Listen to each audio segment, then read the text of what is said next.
रक्षा उत्पादन में make in India ने बदली तस्वीर। 10 साल में 21 गुना बढ़ा निर्यात, अब ये है लक्ष्य। भारत को मैन्युफैक्चरिंग की बड़ी शक्ति बनाने के लिए शुरू की गई योजना मेक इन इंडिया ने जिस क्षेत्र में सबसे अधिक छाप छोड़ी है वो है रक्षा। यहाँ इस योजना की सफलता की गाथा का प्रमाण यह है कि 2023 और 24 में रक्षा निर्यात 21,083 करोड़ तक पहुंच गए, जो 10 साल पहले मुश्किल से 500-600 करोड़ रुपए था। पिछले वित्तीय वर्ष के मुकाबले रक्षा निर्यात 32.5% अधिक है और 10 साल पहले मेक इन इंडिया अभियान की शुरुआत के पूर्व के स्तर से 21 गुना। अगर पूरे रक्षा उत्पादन की बात करें तो 2014 और 15 में 46,429 करोड़ से बढ़कर 10 साल में ये 1,27,264 करोड़ तक पहुंच चुका है और इस वित्तीय वर्ष की समाप्ति तक इसे 1,75,000 करोड़ तक पहुंचाने का लक्ष्य रखा गया है। रक्षा क्षेत्र में मोदी सरकार का जोर आत्मनिर्भरता पर। रक्षा क्षेत्र में मोदी सरकार का जोर आत्मनिर्भरता पर है और इस अभियान को मेक इन इंडिया योजना ने ऊंची उड़ान वाले पंख दिए हैं। इसी वजह से भारत 2028 और 29 तक वार्षिक रक्षा उत्पादन को 3 गुना और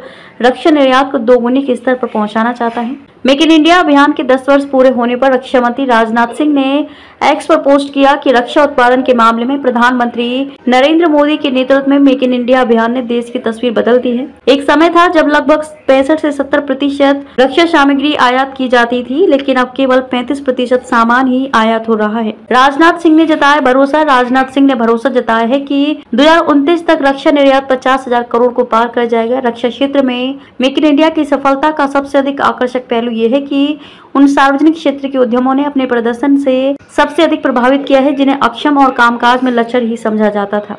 रक्षा उत्पादन और निर्यात में अभूतपूर्व तीव्र वृद्धि। रक्षा उत्पादन और निर्यात में अभूतपूर्व तीव्र वृद्धि ने कई पीएसयू को बाजार में भी दमदार बना दिया है। उत्पादन में बढ़ोतरी में निजी क्षेत्र का योगदान स्वाभाविक रूप से अधिक रहा है, लेकिन सरकारी उपक्रमों ने भी इसमें 40% से अधिक हिस्सेदारी हासिल की है। रक्षा निर्यात के लिए मंजूरियां भी तेजी से बढ़ रही हैं। 2022 और 23 में इनकी संख्या 1,414 थी, जो 2023 और 24 में 1,507 हो गई।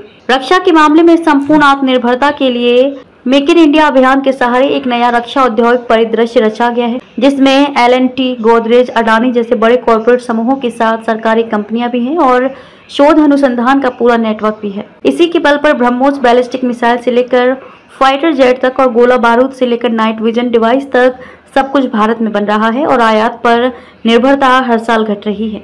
रक्षा क्षेत्र में आत्मनिर्भरता और मेक इन इंडिया को बढ़ावा। अपनी सामरिक स्वायत्तता के लिए ये सबसे अधिक आवश्यक बात है। रक्षा क्षेत्र में आत्मनिर्भरता और मेक इन इंडिया को बढ़ावा देने के लिए 2 बड़े नीतिगत फैसले हैं। स्वदेशीकरण के लिए उपकरणों और सामग्री की सूची तैयार करना और रक्षा खरीद के लिए 75% धनराशि घरेलू कंपनियों से खरीद के लिए निश्चित करना।